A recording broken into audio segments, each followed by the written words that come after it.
Glória a Deus. Eu cumprimento os irmãos com a paz do Senhor Jesus, amém? Meus irmãos, eu quero convidá-los nessa manhã a abrirem a Bíblia Sagrada, Salmos de número 8. Quem já estava com saudade de adorar o Senhor e cultuar o Senhor aí? Que bênção, né, irmão? A gente poder estar aqui na casa de Deus. Nem todos prezam por esse tempo, por esta oportunidade, mas nós sabemos a importância de estar reunidos na casa do Senhor. Esses dias que a gente está mais, vamos dizer assim, mais tranquilo, essas correrias de final do ano, né? Então, acabou algumas atividades aqui, retornando ela em janeiro, a gente fica um pouquinho mais tranquilo, mas a gente sabe que quando inicia o ano não para, né, irmão? É um ano puxado para a glória de Deus e esse é o propósito da igreja do Senhor. Eu quero ler com vocês Salmos de número 8. Pode tomar o assento, tá bom, irmãos? Salmos de número 8. Está escrito assim: ó Senhor, Senhor nosso, quão admirável é o teu nome em toda a terra, pois puseste a tua glória sobre os céus. Da boca das crianças e dos que mamam, tu suscitaste força, por causa dos teus adversários, para fazer calar o inimigo vingativo. Quando vejo os teus céus, obra dos teus dedos, a lua, as estrelas que preparaste, que é o homem mortal para que lembres dele, e o filho do homem para que o visite? Contudo, pouco menor o fizeste do que os anjos, e de glória e de honra o coroaste. Fazes com que ele tenha domínio sobre as obras das tuas mãos, tudo puseste debaixo dos teus pés. Todas as ovelhas e bois, assim como os animais do campo, as aves dos céus, os peixes do mar e tudo que passa pelas veredas dos mares. Ó Senhor, Senhor nosso, quão admirável é o teu nome sobre toda a terra. Louvado seja Deus. Eu quero que você curve sua cabeça, vamos fazer uma oração. Eterno, nessa manhã que o Senhor nos prepara, nós queremos adentrar em tua presença com muita humildade, com temor, Senhor. Iniciando com aquele pedido, ó Pai, sempre um pedido de perdão para que a tua graça esteja sobre nós, ó Pai. Se falhamos, ó Deus eterno, no decorrer do dia, ó Pai, em palavras, em ações, em pensamento, em intenções, ou quem sabe situações que nem nós sabemos que fizemos errado, Senhor. Mas estamos, ó Pai, subordinados àquele texto de Romanos, que não há nenhuma condenação para aqueles que estão em Cristo Jesus, nosso Senhor. Então isso garante-nos, ó Deus, a alegria de podermos estar aqui presentes nesta reunião, por esta manhã, para adorá-lo. Usa a minha vida, a minha instrumentalidade, Senhor, na exposição desse texto, e que esta mensagem possa produzir resultados, frutos no coração dos membros, ó Pai, daqueles que também nos acompanham pelas vias, ó Pai, das mídias sociais. Eu creio que vai alcançar muitos corações. Esta é a nossa oração nesta manhã, fazemos ela em nome de Jesus, amém. Eu quero convidá-lo a deixar a Bíblia aberta no Salmo de número 8, você vai aplaudir a Jesus com muita alegria, com disposição. Glória a Deus. Irmãos, eu quero hoje poder ministrar, subordinando esse salmo a esse título, né? Motivos porque o ser humano deve adorar a Deus. Eu vou contar até 3 e todos vão repetir bonitinho para a glória de Deus. 1, 2, 3.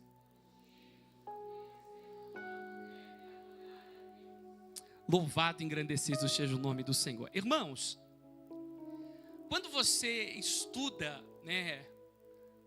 Não, estudos provam que não existe nenhum povo na face da terra que não cultue a uma divindade. O estudo dos povos é chamado de antropologia. Consiste em estudar todos os povos que passaram por essa terra. Através da arqueologia, a antropologia é o estudo do homem. E estudar o homem, há algo inerente ao homem que é a adoração por uma divindade, se conectar com um ser que ele entende que é de outra atmosfera. demonstrando que o ser humano ele é inerente a ele a espiritualidade. Ainda que não seja o Deus Todo-Poderoso, mas é uma prova cabal de que o ser humano em si possui faculdades mentais e desejo de adorar uma divindade. Ainda que essa divindade não seja verdadeira, mas há no ser humano uma fagulha de Deus dentro dele, ou seja, um desejo de se conectar. E isso nos leva ao texto de Atos, capítulo 17, aonde Paulo chega numa cidade muito idólatra, que é a cidade de Atenas, aonde havia inúmeros altares a inúmeros deuses. Todo mundo sabe que o panteão grego era muitos deuses: Hércules, Zeus, Poseidon, Hades, Cronos, Kairos, e aí vai. Tudo que você imaginar de deuses aí existia dentro desse panteão. Mas Paulo ficou admirado com um altar dedicado, honrado a um Deus chamado ao Deus desconhecido. E disse Paulo: esse Deus que vocês honram, que vocês o desconhecem, eu o conheço. É aquele que criou os céus, aquele que criou o mar, aquele que criou a terra. É nele que existimos, é nele que nos movemos. E quando a gente observa, olhando que esse ser humano de fato tem um desejo por uma espiritualidade, se conectar com algo transcendente, prova disso que há um crescimento muito significativo de religiões de matrizes africanas, onde as pessoas estão procurando se conectar com divindades, se conectar com espíritos, com entidades. E isso será o início de janeiro, agora de 2026, nós vamos estudar a espiritualidade, vamos falar sobre batalha espiritual, vamos falar sobre religiões, matrizes africanas e outras mais. Por que esse crescimento e essa busca por espiritualidade? Pessoas que ficam às vezes dentro da igreja de forma forçada, pais que forçam os filhos a virem para os cultos, filhos que não conseguiram se conectar com Deus, homens ou mulheres que vêm para a igreja porque parece que é uma obrigação. Mas no momento que essas pessoas têm contato com entidades, diferentemente às vezes das pessoas que estão na igreja, não se conectaram com Deus, e quando vão para essas religiões, sentem algo que nunca sentiram aqui.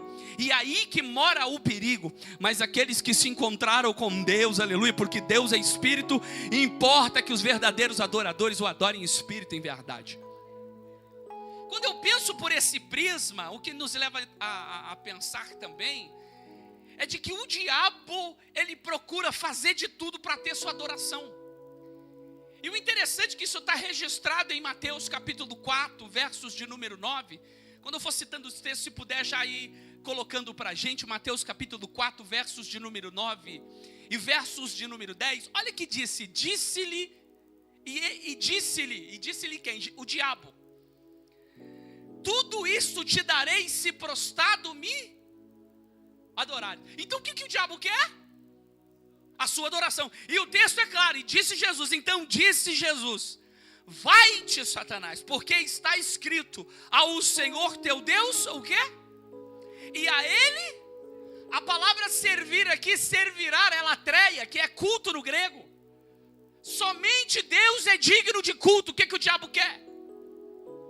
Ele quer o seu culto. Quantos que às vezes estão no culto, mas não estão no culto? Está no culto fisicamente, mas está com a mente no problema. Está no culto aqui, quem sabe pela obrigação, ou porque faz uns dias que não vou para o culto, eu tenho que ir para o culto, que não, pastor, puxa minha orelha.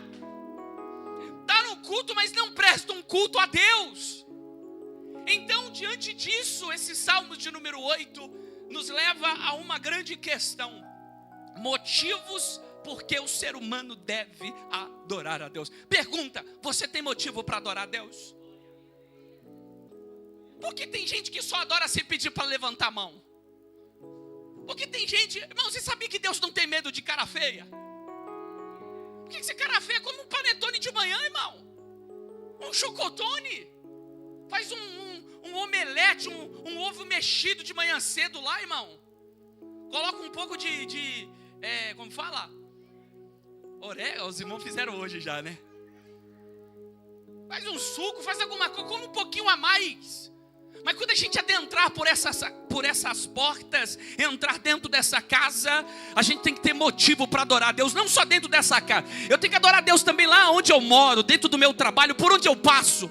Porque a gente para e analisa, por mais que a atividade da igreja por esses dias ficou um pouco ameno, isso não é desculpa para desviar, isso não é desculpa para pecar, isso não é desculpa para fazer tudo que é de errado. Porque se a gente está 5 anos ensinando essa igreja, o ano todo, na oração, na busca, e o crente desviar no final do ano, então não se conectou com Deus. Mas o crente verdadeiro, independente dos dias que ele fica, porque quando você vai viajar, você desvia? Não desvia, né? Então por esses dias também eu devo adorar ao Senhor, por onde eu passar. Motivos porque o ser humano deve adorar a Deus. Quando a gente olha para o Salmo de número 8, ele nos oferece alguns motivos. Eu quero destacar hoje aqui, através desse Salmo, 3 motivos. Quantos motivos? 3 motivos porque o ser humano tem o dever de adorar a Deus. Hoje a gente vive um mundo de pessoas que não esboçam espiritualidade mais. As pessoas estão, literalmente é o período quando Paulo chega em Corinto, ou quando Paulo chega em Éfeso, fala assim: vocês receberam o Espírito Santo. A gente não sabe nem o que é o Espírito Santo. É diferente de um povo judeu que está aguardando ansiosamente a vinda do Messias, que tem a Bíblia nas suas mãos, que segue a Torá, que segue o Neviim, que é os profetas, o Ketuvim, que é os escritos. Eles esperam o Messias, então eles aguardam, eles obedecem a Bíblia, obedecem a palavra. Eles têm um padrão de moralidade, mas quando o evangelho chega na Europa, onde o povo que não conhece Deus, Paulo tem grande dificuldade. Parece que nós estamos vivendo os mesmos dias, onde as pessoas não querem mais saber de Deus, irmãos, zombam dos cristãos, falam palavras tendenciosas ao nosso Deus. Mas hoje eu vim aqui, através desses salmos, apresentar 3 motivos porque o ser humano deve adorar a Deus.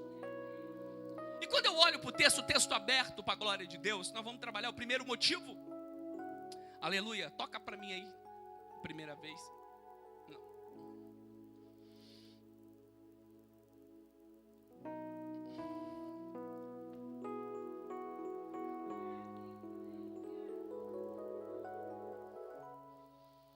Isso. Primeiro motivo porque o ser humano deve adorar a Deus, diga comigo: pela grandiosidade do seu nome. E quando a gente observa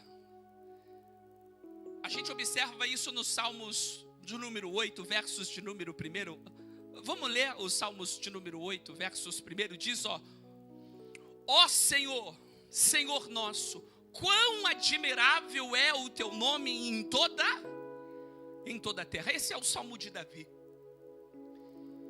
Quando a gente observa que um primeiro motivo porque o ser humano deve adorar a Deus é pela grandiosidade do seu nome. Nome esse que é glorioso em toda a terra.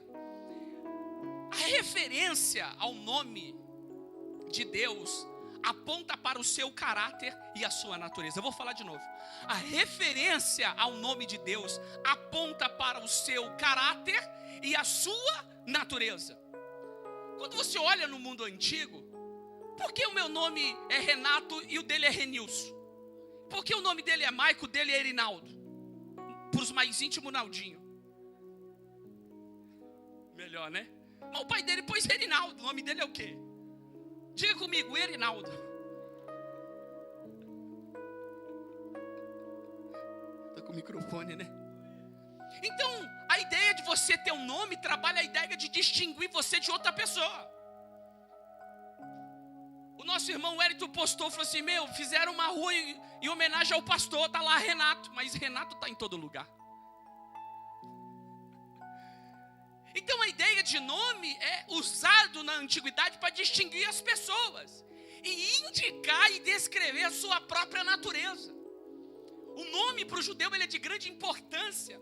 Isso você vai observar que Deus sempre mudava o nome das pessoas. Nem todas, mas a maioria, quando você olha para Abraão, Abraão veio depois, mas o nome dele é Abrão. Ele se chamava Abrão quando ele saiu de Ur dos Caldeus. E o que significa Abrão? pai elevado. Ele era um pai elevado. Mas chegou um tempo que Deus tinha um plano tão grande na vida de Abrão. Falou assim, eu vou colocar o seu nome de Abraão. Agora você vai ser pai de multidões. Eu me lembro que uma vez nós estávamos tentando encontrar uma fábrica de essências lá próximo de Interlagos. E conseguimos. Porque nós pedimos para um amigo nosso dar o endereço. Ele não quis nos dar. Eu e Marilson fomos atrás e descobrimos aonde era essa fábrica. Conseguimos fazer um pedido. Até hoje temos lá cadastro nessa empresa.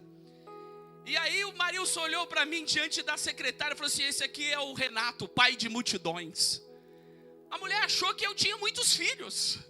Falou assim, esse negão aqui é camisa 10, joga descalço, né? Mas eu falei, amiga, pai de multidões, à luz da Bíblia. E eu tive que pregar o evangelho ali para ela, falando que seria pai de multidões. Interessante que você observa que o nome na antiguidade indica ou descreve a própria natureza. Ou seja, porque o primeiro motivo porque o ser humano deve adorar a Deus pela grandiosidade do seu nome. Quem acredita que o nome do nosso Deus, é um nome glorioso e glorioso em toda a terra? Os nomes, aleluia, quando a gente observa, o próprio nome Jacó era um nome que significava aquele que agarra, suplantador. Mas teve um dia que Deus falou, vou mudar o nome desse jovem, porque ele está numa nova vibe, ele está numa nova missão agora, é um novo ciclo na vida dele. Não se chamarás mais Jacó, mas eu vou trocar o seu nome, eu vou chamar você de Israel, porque como príncipe você lutaste contra Deus e contra os homens e prevalecestes. E aí a gente olha e fala assim, pastor Renato, esse é um primeiro motivo porque eu devo adorar a Deus pela grandiosidade do seu nome. Nome glorioso em toda a terra, sim. Os nomes de Deus revelam o seu caráter. E isso aplicado a nós, há grandes referências na Bíblia de Deus através do seu nome providenciando coisas importantes para nós. Chegou uma certa vez de que Deus ouviu a oração de um homem que é o Abraão, era o Abrão, pai elevado, mas Deus colocou ele pai de multidões. Mas para cumprir isso, ele precisava abrir o ventre de Sara, que era estéril, porque tem portas que o único que pode abrir é Deus, não é o homem. Tem portas que é só o Senhor que pode abrir, não é o homem. Então Deus abriu o ventre daquela mulher, um homem que já estava em idade. Deus deu alegria para ele, e ele teve um filho que deu um nome de sorriso, o nome de Isaac. Oh, alegria você poder, agora eu posso cumprir com aquilo. Essa não foi a palavra de Abraão? Senhor, na minha casa o único que tem de herdeiro aqui é o meu mordomo, Eliezer, ou Eliezer. Só tem ele, Senhor. O Senhor falou que vai me dar. E o que vai acontecer comigo? Deus foi e deu um filho, o nome dele se chamou Isaac. Agora imagine Abraão feliz com Isaac, porque Ismael não era o filho da promessa. O filho da promessa era Isaac, filho do milagre, aleluia. Mas chegou um dia que Deus falou assim, Abraão, o seu coração sempre estava em mim. Quando eu te chamei para sair da casa dos seus pais, você saiu, Abraão, e você acreditou nessa palavra. O seu coração estava em mim. Eu quero ver se o seu coração está comigo ainda, Abraão. Eu quero te pedir aquilo que você tanto pediu para mim. Eu queria que você me entregasse esse filho seu, Isaac. Aleluia, irmãos. E ele foi e ouviu a voz do Senhor, e ele foi a uma montanha que Deus mandou ele ir. E chegando próximo da montanha, porque tem lugar que ele foi direcionado por Deus, ele olhou para o seu moço e disse aqui, ó, espera aqui, porque eu vou subir com meu filho, nós vamos adorar, e depois nós vamos descer. Nós vamos subir para adorar, e depois nós vamos descer. Mas Deus tinha pedido o filho para ele.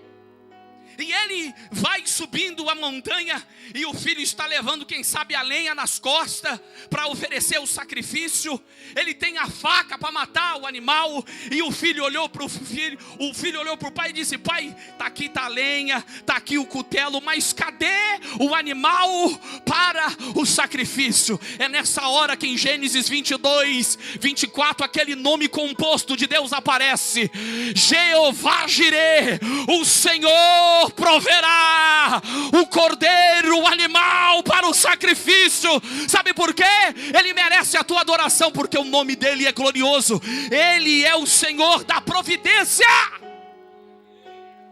e ele proveu o animal para o sacrifício. Tem momentos nas nossas vidas, quem não já passou um momento amargo Como você não pode falar com a pessoa que está do seu lado, mas dá uma olhada, quem sabe? Será que essa pessoa é uma pessoa amarga? Será que a sua vida é uma vida amarga? Porque quando você tem uma vida amarga, é aquela pessoa que acorda reclamando da vida, só murmura, só reclama. Está calor, esse dia não está reclamando. Se só, Senhor, eu vou abrir aqui a janela, meu Deus do céu, que calor, misericórdia. Aí está frio, misericórdia, só chove, só chove, só chove. Reclama de tudo. Estava desempregado, estava reclamando, Deus abriu a porta, agora está reclamando. Tem gente que fala assim, eu não pego nenhuma enfermidade. Aí Deus dá enfermidade, o Senhor tira a enfermidade. Ô irmão, gente amarga. O povo de Israel saiu do Egito. Deus abriu o mar, iniciaram o período do deserto. Aleluia. Êxodo capítulo de número 15. E eles chegaram num lugar, eles estavam com sede, chegaram num lugar que tinha água. E quando foram beber a água, falou, essa água aqui é uma água amarga. E deram o nome de Mara, porque significa água amarga. Mas de novo, um nome composto de Deus apareceu. Jeová Rafá, o Senhor que sara. Eu vou falar de novo. Jeová Rafá, o Senhor que sara. Digno da nossa adoração. Tem alguma coisa na sua vida que está precisando de cura? Está precisando de remover essa amargura que está na sua alma, na sua vida, no seu ministério, na sua caminhada, no seu casamento. Jeová Rafá, o Deus que cura, está presente aqui nessa manhã. Esse nome de Deus também apresenta em vários outros momentos. Ele é glorioso em toda a terra. Esse Abraão que tinha recebido de Deus uma promessa que Deus daria a ele um filho. Ele ouviu a voz da esposa, se deitou com Agar e teve um filho chamado Ismael. Essa desobediência de Abraão resultou nessa briga que tem até nos dias atuais entre judeus e árabes. Um ódio significativo, mais particularmente do povo árabe, porque o judeu em si não procura e não incita o ódio contra outros povos. Mas Abraão ficou 13 anos sem ouvir a voz de Deus por essa desobediência. Porque você acha que você vai fazendo o que quer, tomando atitudes, tomando decisões, e você quer Deus que esteja disponível ao seu clamor. Tem momentos que Deus não te ouve pelas desobediências que nós cometemos. Mas em Gênesis 17, primeiro, de novo, está o nome de Deus, o El Shaddai. Deus se apresenta para Abraão, falou, Abraão, Abraão, anda na minha presença e ser perfeito. Por quê? Porque eu sou o El Shaddai, o Deus todo-poderoso, o Deus suficiente, o que sustenta, o que supre. Você vai encontrar uma moça chamada Raabe, aleluia. Quando o povo de Israel está chegando lá na terra de Canaã, uma das primeiras cidades fortificadas era a cidade de Jericó. E Josué falou assim, vai espiar a terra, mandou 2 espias lá. Ela era uma prostituta que morava na muralha daquela cidade. Quando ela chegou lá, ela falou assim, olha, hoje a gente tem as mídias sociais, mas o primeiro a fazer uso do marketing foi o próprio Deus. Deus já fazia parte das mídias sociais. Deus é especialista em marketing. Deus é especialista em propaganda. Qual é a propaganda? É o próprio nome de Deus. É o suficiente, aleluia.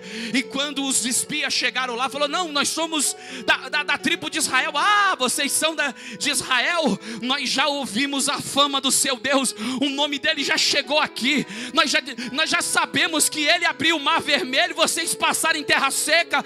Nós já ouvimos a fama do nosso Deus. Levante a sua mão, querido. Eu tenho uma palavra de Deus sobre a sua vida aqui nesta manhã. Você tem motivo para adorar a Deus, sabe por quê? Porque o nome dele é glorioso em toda a terra. O povo sabe o Deus que você serve, o diabo sabe o Deus que você serve. É por isso da grande luta sobre a tua vida.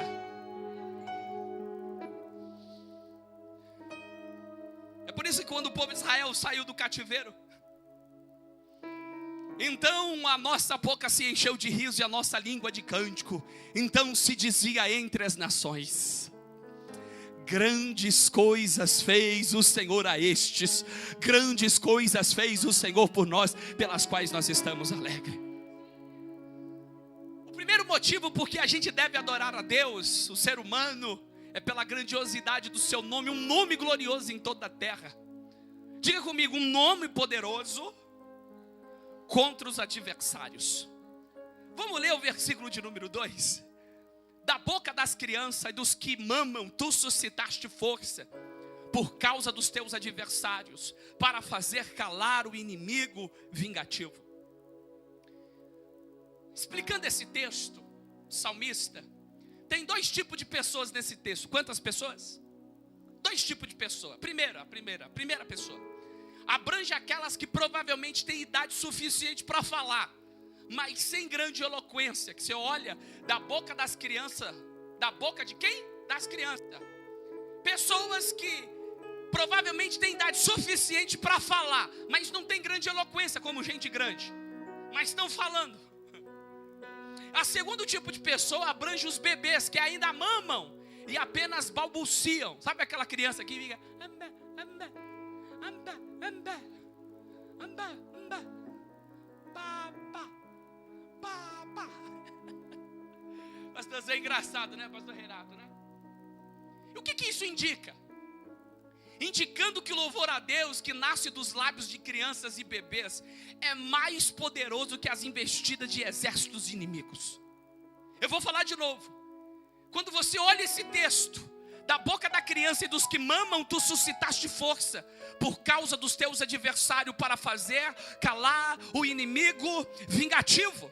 Quando a gente vai observar na palavra de Deus, isso indica que o louvor a Deus que nasce dos lábios de crianças e de bebês é mais poderoso que as investidas de exércitos inimigos. Ou seja, o nome poderoso contra adversário. Eu vou falar, o nome de Deus é poderoso contra adversário. Então se ele é poderoso, ele é digno de ser adorado. O nome de Deus é digno de ser adorado. É uma arma contra os adversários. Eu queria que você colocasse para mim, por favor, Mateus capítulo 21, versos 14. Quando Jesus faz a purificação do templo. Ele citou esse texto. Ele está lá expulsando os cambistas, purificando, dizendo, isso aqui não é um covil de ladrões, aqui é a casa de adoração. E foram ter com eles ao templo cegos e coxos. E o que ele fez? Ele os curou. Porque quem vai a ele, aleluia, recebe cura. Quem vai a ele pode estar coxo, pode estar cego, vai receber visão, vai começar a andar. Jesus cura. Versos de número 15. Vendo então os principais dos sacerdotes e os escribas as maravilhas que faziam, e o que os meninos diziam? O que os meninos, as crianças começaram a falar? Dentro do templo clamando, Hosana ao filho de Davi. Hosana, eles começaram a adorar. Disseram, Hosana ao filho de Davi. Indignaram-se. Versos de número 16. E disseram eles, ouve o que estes dizem. Ou seja, Jesus pede para essas crianças pararem. Você está ouvindo o que essas crianças estão dizendo? Elas estão te adorando. Jesus lhe disse, sim, você nunca leste, Salmos de número 8. Pela boca dos meninos e das crianças de peito tiraste o perfeito louvor. Ou seja, o nome de Deus é uma arma poderosa contra os adversários. É por isso que esse nome é digno de ser adorado.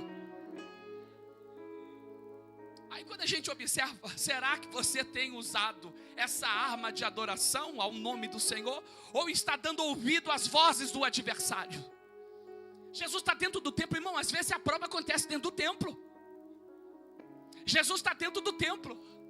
E alguém está falando para ele, vozes dentro do templo, tentando parar a adoração dele. Mas ele citou a palavra de Deus, falou, Deus, aleluia, esse nome é digno, é uma arma poderosa, um nome poderoso contra adversários. Quando você vai para o primeiro livro de Reis, capítulo 20, versos 28, tem uma história muito linda, muito maravilhosa. Tem o rei da Síria, que ele é um rei muito arrogante, e Israel está querendo lutar contra esse rei. E nessa primeira peleja, eles lutaram com o exército sírio nas montanhas. E lutando em cima das montanhas, aleluia, Israel conseguiu colocar em fuga o exército inimigo. Israel foi vitorioso. Coloca para mim primeiro livro de Reis, capítulo 20, versos 28. Primeiro Reis 20, 28. Aleluia. E aí, interessante, olha que diz o texto: chegou o homem de Deus e falou ao rei de Israel e disse assim: assim diz o Senhor, porquanto os sírios disseram, o Senhor é Deus dos montes, não Deus dos vales. Toda esta grande multidão entregarei nas tuas mãos, para que saiba que eu sou o Senhor. O que está acontecendo aqui, irmão? Eles lutaram com Israel nas montanhas e disseram: olha, o Deus que vocês servem, o nome desse Deus, ele é um Deus dos montes. É os Deus, ele está dizendo assim, é o Deus dos momentos bons. É o Deus que quando você está bem, Ele está com você. Mas eu quero que você monte um novo exército e luta com a gente no vale. Porque vale a palavra vale é depressão. O diabo gosta de lutar quando a gente está no vale, está no lugar baixo, estamos meio depressivo, está no momento da perca. Porque no monte é fácil vocês ganhar. Eu quero ver vocês lutar com a gente no vale. Porque o Deus que você serve não é um Deus do vale. Mas o pastor Felipe citou aqui que no dia da adversidade o Senhor te coloca no pavilhão e você está no esconderijo do Altíssimo. Mas Deus gosta de desafio e disse: o meu nome é poderoso contra o adversário. Manda eles levantar um novo exército, se eles têm coragem e se eles têm cavaleiro para montar nesses cavalos. E eu vou mostrar para ele que eu sou Deus do monte, mas eu também sou Deus do vale.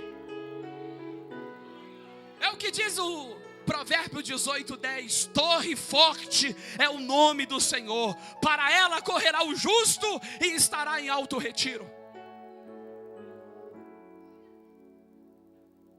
O primeiro motivo por que o ser humano deve adorar a Deus é pela grandiosidade desse nome esse que é glorioso em toda a terra, um nome poderoso contra os adversários.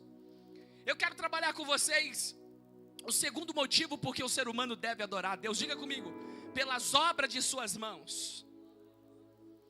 Versos de número 3, vamos fazer a leitura. Versos de número 3. Toda a igreja, 1, 2, 3. Calma, irmãos. Vamos lá, quem tomou café hoje, diga amém. Quem comeu panetone, diga aleluia. Os irmãos que gostam de um panetone, né? Vai lá, 1, 2, 3.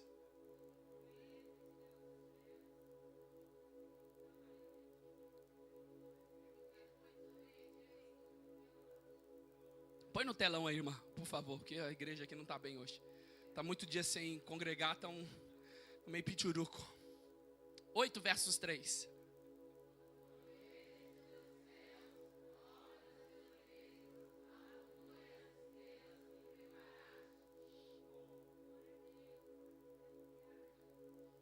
Irmão, esse dia eu estava conversando com um casal, uma família que foi em casa, e eu fiz questão de provar para uma das pessoas que estavam lá. Perguntei para a pessoa: que dia você vai descer as águas, vai servir a Deus? Falou: estamos vendo aí e tal. Se você parar só para observar um mundo criado, você se rende ao Criador. Não tem como você não olhar esse mundo e não ver uma excelência de informação chamado de design inteligente, uma mente inteligente que arquitetou tudo isso aqui. Eu não sei se você prestou atenção. Esse salmo é tão lindo, porque o salmista está falando assim, ó. E eu gostei desse fundo musical que eu toco, filho. Na hora certa eu vou chorar. O salmista está falando assim: Senhor, quando eu olho para tudo que o Senhor criou, quando eu vejo os céus, os teus céus, obra dos teus dedos, a lua, as estrelas que você preparou, aí eu olho para o homem. Quem é um homem diante de tanta maravilha como essa? Senhor, eu olho para isso aqui, eu fico admirado. Ele falou: quão admirável é isso aqui, olhar para isso tudo. Aí eu olho, o Senhor não tinha motivo para se envolver com a gente, não tinha. Para que o Senhor olha tanto para nós? Quem é o homem para o Senhor visitar? O que te leva a dar a nós o governo? O que faz o Senhor olhar para nós e nos visitar, sendo que isso aqui é tão lindo? Irmão, isso é uma revelação maravilhosa. O Salmos 8, versos 4, é a transição. E ele está aqui porque Deus, aleluia, porque o ser humano tem o dever de adorar a Deus. Segundo motivo, pelas obras de suas mãos. Obras essas, aleluia. Toca aí aquele botãozinho. Aleluia. Obras gloriosas. Ó Senhor, Senhor nosso, versos 1. Quão admirável é o teu nome em toda, pois puseste a tua glória sobre os céus. Aí, a menção dos céus talvez dê a ideia de que a glória de Deus é grande demais para caber nos céus e na ordem criada. Uma coisa que a gente aprende na teologia é sobre Deus ser onipresente. Diga comigo, onipresente. Eu pergunto para você, olha bem para mim aqui. Quem é maior? O copo que contém a água ou a água que está sendo contida pelo copo? Quem é maior? O copo é maior? Porque o que é maior? Quem acha que é água? Por que a água é maior? Mas o copo não contém água aqui? Então, pela lógica, seria que o copo é maior. Projeta para nós aí 8:27 de 1 Reis. 1 Reis 8:27. Isso aqui foi no dia da inauguração do templo de Salomão. Olha a palavra que Salomão falou. Mas na verdade habitaria Deus na terra? Eis que os céus e a terra te não poderiam, quanto menos esta casa que eu tenho. Sabe por que Deus é onipresente? Não é porque Ele está dentro do copo, é porque Ele está dentro do copo e está fora do copo. Ele está no universo, mas Ele está além do universo. Ele é imanente, mas Ele é transcendente. Ele habita dentro de você, aleluia. Mas é aquele que se curva para ver os moradores da terra. Oh, glória! Quando você observa isso, essas obras que Deus criou, irmão, você acha que isso aqui veio à toa? Isso aqui surgiu à toa? Você acha? Isso aqui então tem uma causa, sim ou não? Então alguém o causou. Esse relógio que eu ganhei do meu amigo. Nossa, que relógio grande, mas eu gosto. O relógio é meu. Eu gosto de relógio. Veio da América isso aqui. Mas veio à toa esse relógio? Um relojoeiro o criou. Eu falo no microfone, tem um sonoplasta, tem toda uma sonoplastia aqui. Eu tenho um computador, veio à toa? Não, né? Aí só você veio da onde, meu irmão? Explica para minha vida. Salmos 14, versos 1. Diz assim, ó: disseram os nécios no seu coração, que é o louco, não há Deus. Mas para ele falar que Deus não existe, ele disse no seu coração. Eles disseram onde? Quem é o louco? O louco que não tem entendimento, né? Então basta ter uma capacidade cognitiva para entender que Deus existe. Qual é o segundo motivo por que o ser humano deve adorar a Deus? Pelas obras de suas mãos. Gente, você sabe a distância que tem do sol para a terra? Quem sabe? A distância do sol para a terra, alguém sabe? Aproximadamente 146 milhões de quilômetros. O sol que a gente está sentindo aqui demora 8 minutos para chegar aqui. Quando você sente o sol, já passou 8 minutos, fiquei já, a terra está o quê? 8 minutos, está quente? A vida só é possível aqui porque a distância está certinha do sol e da terra.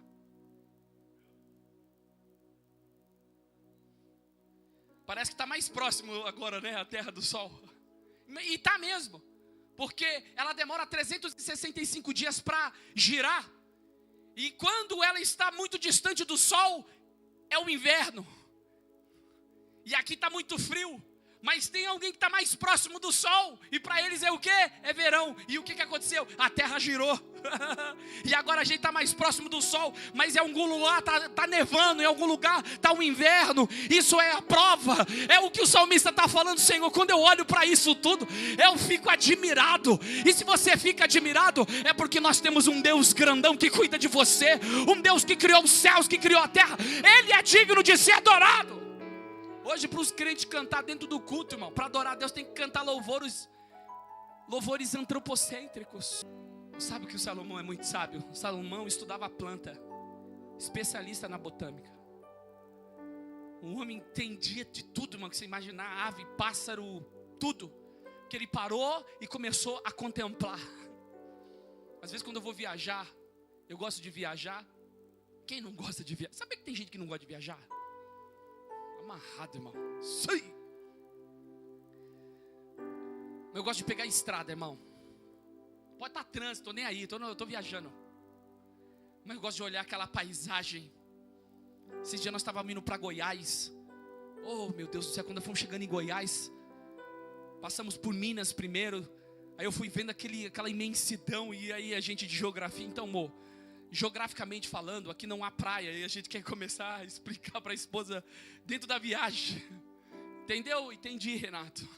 E eu ali falando. Mas era para mostrar essa grandiosidade que é esse Brasilzão, irmão. Lindo. Quem já andou de barco? Ô, irmão. Eu fui viajar, irmão. Vou fazer um mergulho lá em Arraial do Cabo. Aí lá em Arraial do Cabo, a gente mergulhando, o cara nos levou a um determinado lugar. E lá é só através de sinais, né? Ok, tá ruim, sobe. Não pode falar, não pode falar. É só aqui, ó, respira pela boca aqui, oxigênio. Que desespero, né, irmão? Aí nos leva, coloca uma roupa e aí coloca um cilindro aqui, um peso, aí você desce, irmão, imagina. Só com a máscara ali, aí você começa a ver os peixes. Você tá aqui, que desespero. Irmão, e aí eu comecei. Aí qual é o psicológico para não dar ruim? Porque quem fica, dá aquela fobia, né? Aí você tem que trabalhar o psicológico. Quem já mergulhou, sabe? Você tem que ficar aqui, Senhor, que lindo. Olha que lindo, Senhor, cavalinho. Cavalo marinho. Porque se você ficar ali, onde eu tô? Quantos metros de altura? Meu Deus, eu vou morrer. Aí dá-te o desespero. Você tem que trabalhar o quê? E tem momentos, irmãos, que a gente fica bem quando a gente começa a contemplar as obras do Senhor. Se você focar no problema, se você focar, você vai dar ansiedade, você vai ficar pior. Mas como é admirável você olhar para tudo isso e falar: obra do Deus grandão da Galileia. Um Deus que criou os céus e a terra não cuida de você, não cuida da sua casa, não cuida da sua família. É o que diz o Salmos 19: os céus manifestam a glória de Deus e o firmamento anuncia as obras das suas mãos. Segundo motivo por que Deus merece adoração: pelas obras de suas mãos, obras gloriosas. Diga comigo, obras que revelam o quê? Olha que diz o verso 3: quando vejo os teus céus. Diga comigo, o céu é de Deus. Obra dos teus dedos. A lua, as estrelas que preparaste. No estudo dos Salmos, o escritor diz que essa linguagem desse versículo traz em mente Gênesis 1 e 2. É uma lembrança de que o mundo pertence, em última análise, ao seu Criador. Teus céus, teus dedos que você preparou. Ô, irmão, você sabe que é ensinado dentro da escola de que o mundo veio de uma explosão. Tem gente que acredita que a gente veio do macaco. Eu estou falando de crente, irmão. Posso até parecer com um, mas não. Eu sou feito à imagem e semelhança de Deus. Esse mundo revela um Criador. É o que eu estou falando. Tudo tem causa. Tudo tem uma causa, não tem? E esse mundo não tem uma causa? Ou cremos em uma mente inteligente que arquitetou tudo isso? Ou você crê na evolução das espécies? Ou você, olha a ideia. Tem um livro do Norman Geisler que diz assim, ó: não tenho fé suficiente para ser ateu. Diga comigo, não tenho fé suficiente para ser ateu. Porque assim, pensa comigo, o ateu, ele precisa crer que esse mundo que nós estamos aqui, ele é fruto de uma explosão. Então, lembra a distância do Sol e da Terra? 146 milhões de quilômetros. O oxigênio, a vida, tudo que tem aqui, irmão, é fruto de uma explosão. Então, do nada, veio o quê? Veio tudo. Essa explosão gerou a vida. Você já viu alguma explosão gerar organização? Mas o ateu acredita que a explosão gerou a vida. Nós não. Nós acreditamos que o tudo, do nada, disse: Bereshit bara Elohim. No princípio criou Deus os céus e a terra era sem forma e vazia. E disse Deus, aleluia, o Deus que criou, ele já apresentou criando. A complexidade da vida revela um Criador. Aí quantos que, é que eu sempre digo, o futuro da igreja ainda está no retorno glorioso do nosso Senhor e Salvador Jesus. Não está em nenhum partido político. Nenhum partido político. Corrupção generalizada, tanto da esquerda como da direita. Roubam tudo que podem, irmão. Se eles quisessem, eles mudariam tudo isso aqui. A nossa força está de fato no nosso Deus. Porém, nós não podemos compactuar, principalmente com aqueles partidos que são a favor do aborto. Porque a vida é complexa. Eu quero que você leia comigo Salmo 139. Salmo 139. Olha que diz o verso de número 13. Salmo 139.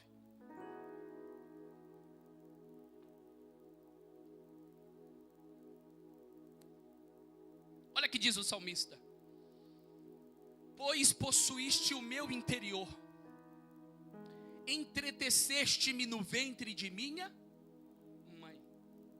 A pergunta é: como que forma os ossos dentro do ventre de uma mãe? Como que forma? Ah, pastor, eu acho que a vida o quê? Você outrora você era um espermatozoide.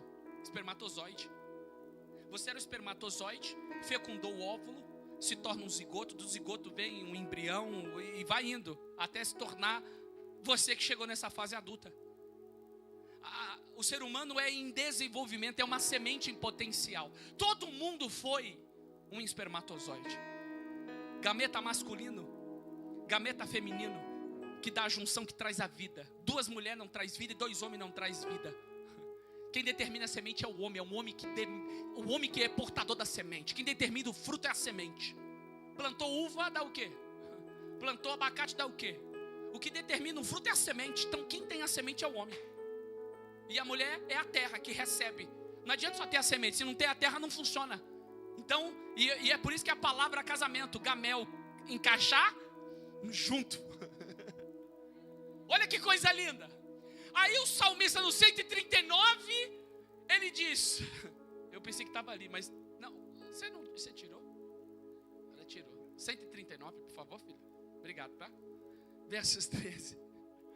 Pois possuíste o meu interior, entreteceste-me no ventre de minha mãe. 14.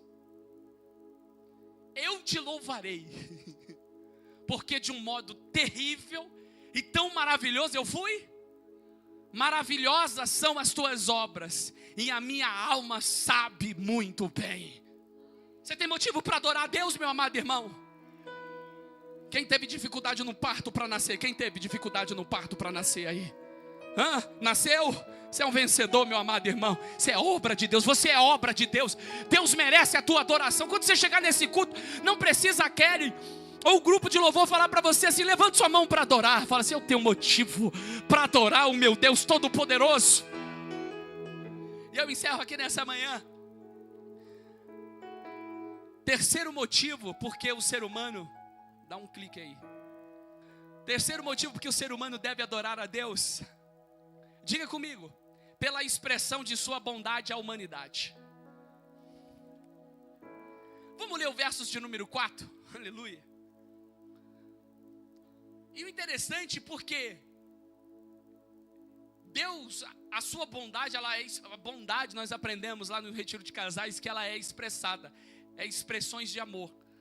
Amor é um sentimento, paz é sentimento, alegria é sentimento, Agora, existem expressões desse amor, que é longanimidade, é benignidade, bondade. Então, bondade é um amor expressado. Então, colocando dentro dessa frase, terceiro motivo por que o ser humano deve adorar a Deus, pela expressão de sua bondade a quem? A humanidade. E como que essa bondade ela é expressada? Colocando o homem como coroa do quê?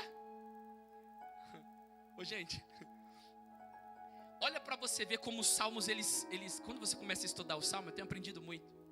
É muito desafiador. Depois eu queria que você tivesse esse desafio de procurar um salmo e explicar versículo por versículo, encontrar um tema, uma proposição. Faça pega um só para você ver. Mas olha que diz o Salmo de número 7, versos de número 17. Olha que, como que chama o Salmo de número 8. Vem depois do versos 17. Olha que diz o Salmo 7, 17. Eu louvarei ao Senhor segundo a sua justiça e cantarei louvores ao nome do Altíssimo. Aí o versos 8 começa: ó Senhor, Senhor nosso, quão admirável é o teu nome em toda a terra, pois puseste a tua glória sobre os céus. Seu nome é admirado, Senhor, porque o Senhor pegou a sua glória e colocou a sua glória sobre os céus. Aí ele vai no versos 2, da boca das crianças e daqueles que ficam o Senhor tirasse o louvor delas, mais poderosos do que as investidas do inimigo. Versos 3, quando eu vejo os teus céus, obra dos teus dedos, a lua, a estrela que o Senhor preparou. Aí o versos 4 é a transição. Quem é um homem mortal para que te lembre deles? E o filho do homem para que o visite? Ô irmão, aí o versos de número 5. Contudo, tem um texto ali. Contudo, pouco menor o fizeste do que os anjos, e de glória e de honra o coroaste. Diga comigo, o homem, quando eu falo homem, o homem representa a humanidade, tá? A humanidade, não é o homem e a mulher. Diga comigo, coroa da criação.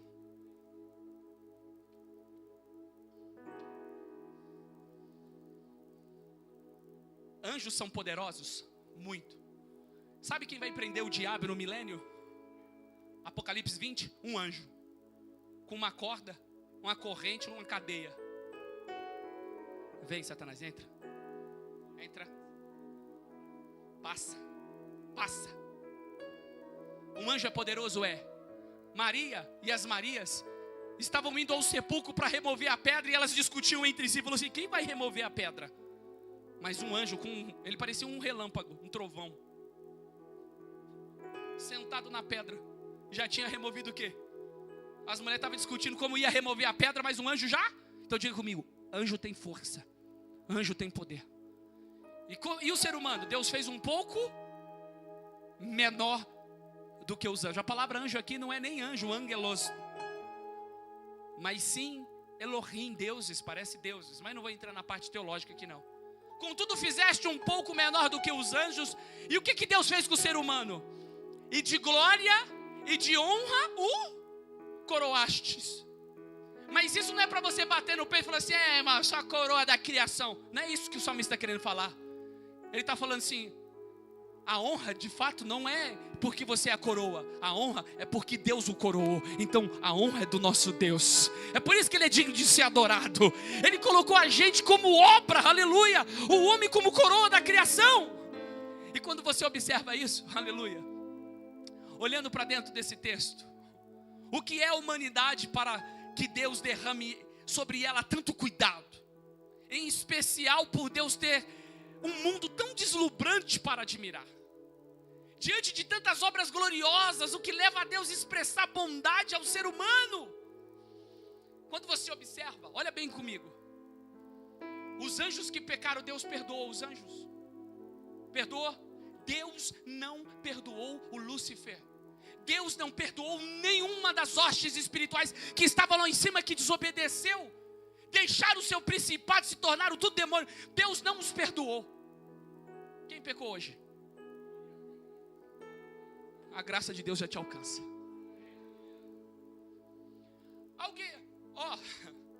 Irmão, às vezes se eu perguntar aqui, quem aqui consegue viver sem ninguém, sozinho? Eu acho que ninguém consegue viver sem ninguém.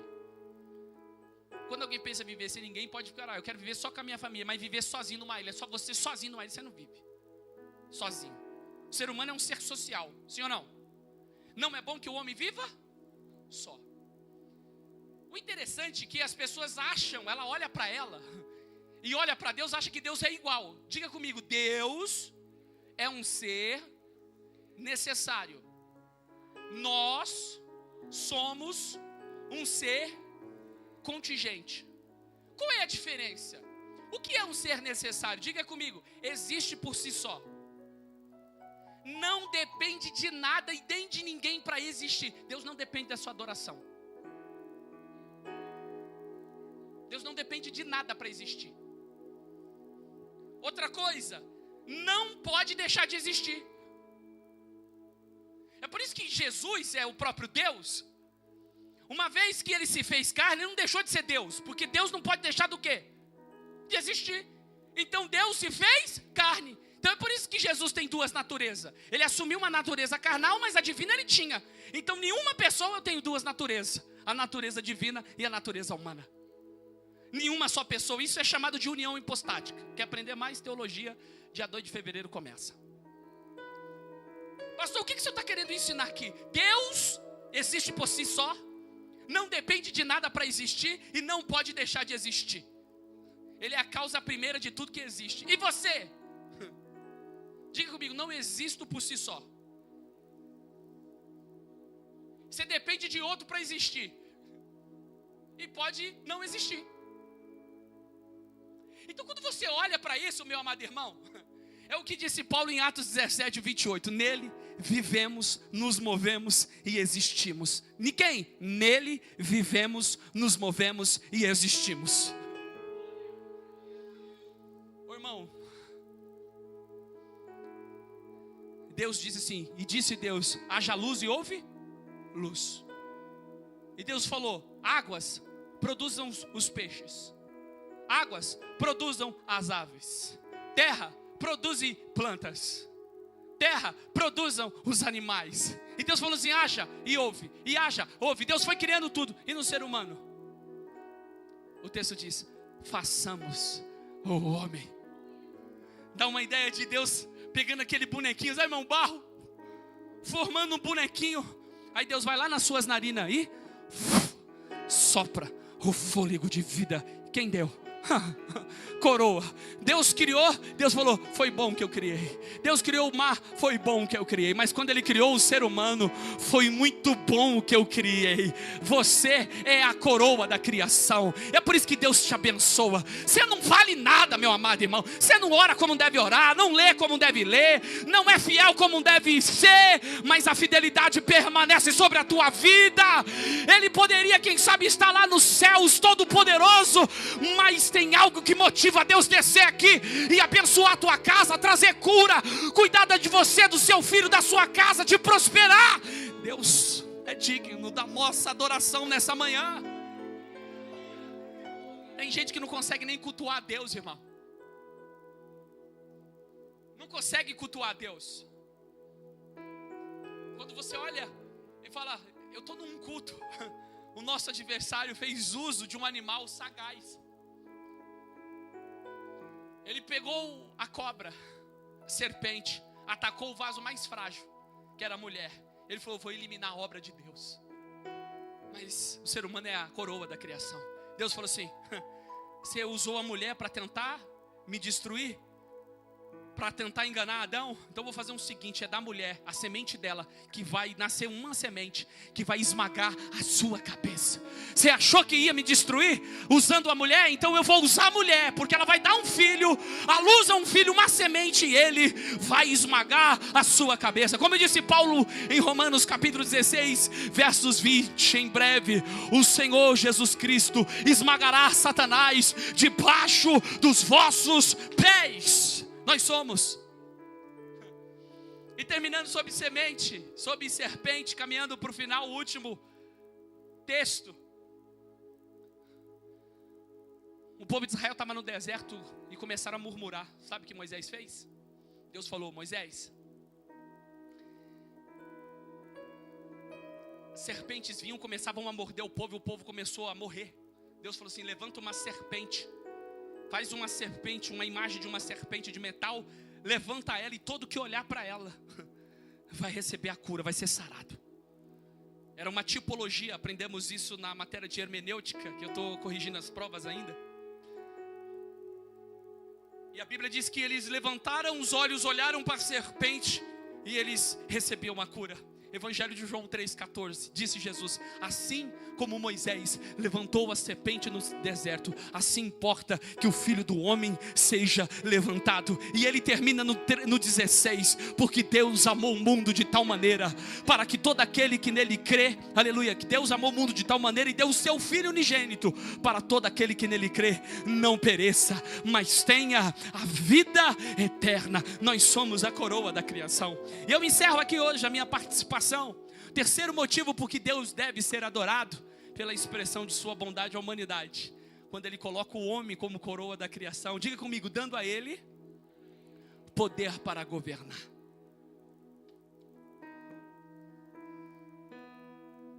Vamos ver sobre o que a gente vai governar? Versos de número 5. Põe para nós aqui os Salmos 8, verso 5, verso 6, verso 7, versos 8. 1, 2, 3, todo mundo, vai.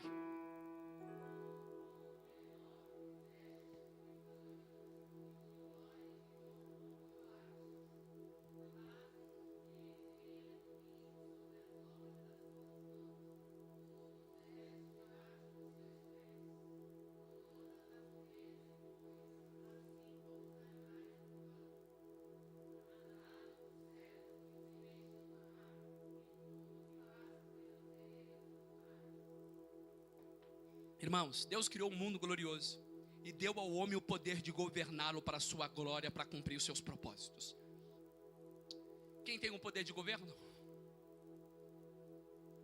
O ser humano. Olha como o pecado é tão severo. Eu vou provar para você que o pecado é tão severo. Você viu peixes do mar, aves do céu, animais domésticos, tudo, né? Na Índia, as pessoas adoram um animal? Sim ou não? Aquilo que era para a gente governar, o que a gente faz agora? A gente adora. Tem gente que adora aves. Romanos capítulo 1 diz isso. Fazem a imagem de Deus a aves. O Espírito Santo não é uma pomba, é um símbolo de uma pomba.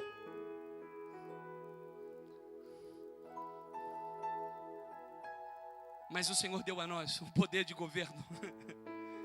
Será que você não está sendo governado ao invés de governar? Dia 31 agora eu vou falar. Deus me deu uma mensagem sobre o impacto de uma mente limitante. Você já conversou com alguém com uma mente pequena? Você já conversou com alguém com uma pessoa pessimista? Você falou assim: vamos fazer isso? Não dá. Esse dia eu conversei com um amigo meu, estava indo lá cortar, eu estava sem a riscadeira, estava colocando um azulejo ali, que soltou um rodapé. Meu pai tinha uma riscadeira, medi lá, estava subindo lá, a pé, fui subir onde meu pai trabalha. E eu vi um amigo, eu falei isso aqui, mas eu vou falar de novo. E eu falei: ei, meu, e aí, como está o trabalho? Conversando ali, no momento tô lavando o carro a seco. Eu falei: nossa, mano, legal, meu, dá dinheiro isso aí. E que você não monta um lava rápido? Não, meu, tá, mano, a água tá muito cara. Meu, já fiquei. Falei: como assim? Não, varão, mas você não aluga um lugar aí? Você pode montar uma caixa d'água, chamar o caminhão pipa e tal. Não, e o aluguel também tá caro demais, meu. Falei: como é que você não monta aqui na frente da sua casa aqui? Não, aqui os vizinhos aqui, só Jesus.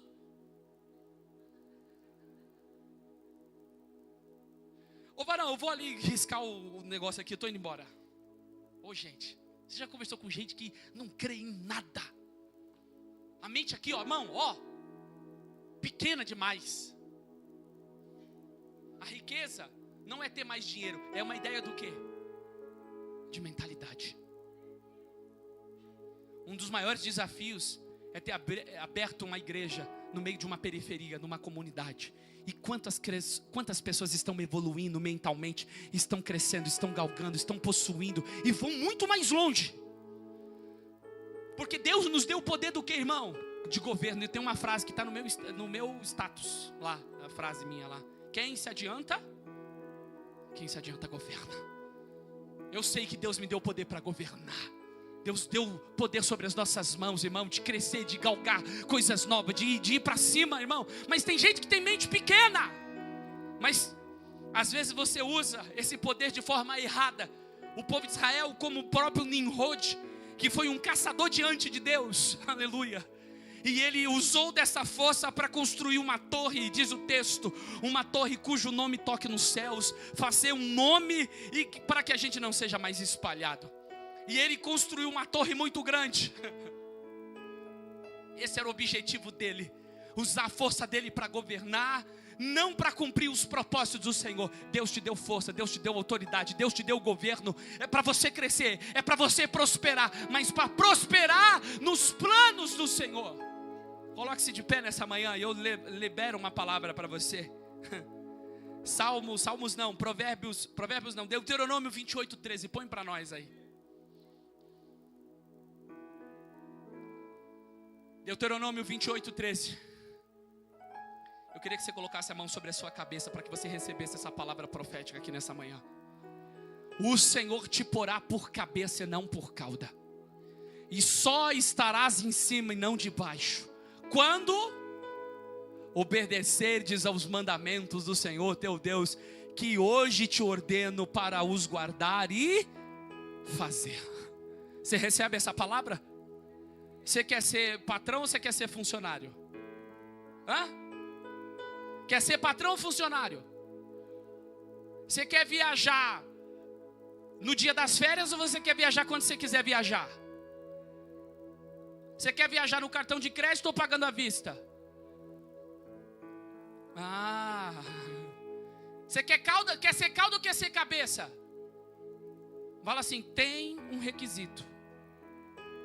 Quando obedecerdes aos mandamentos do Senhor teu Deus, que hoje te ordeno para os guardar e fazer. O salmista está falando, Senhor, eu estava 146 milhões de quilômetros, Pai. Essa Via Láctea, quantos bilhões de estrelas, tudo que o Senhor fez, o Senhor chama elas pelo nome. O que faz o Senhor olhar para nós e visitar a gente, e ainda assim dá a nós poder para governar? Oh Senhor, nosso Deus, quão admirável é o teu nome. Deus é digno, Deus merece adoração. Nome grandioso, pelas obras de suas mãos e por expressar, aleluia, bondade à humanidade.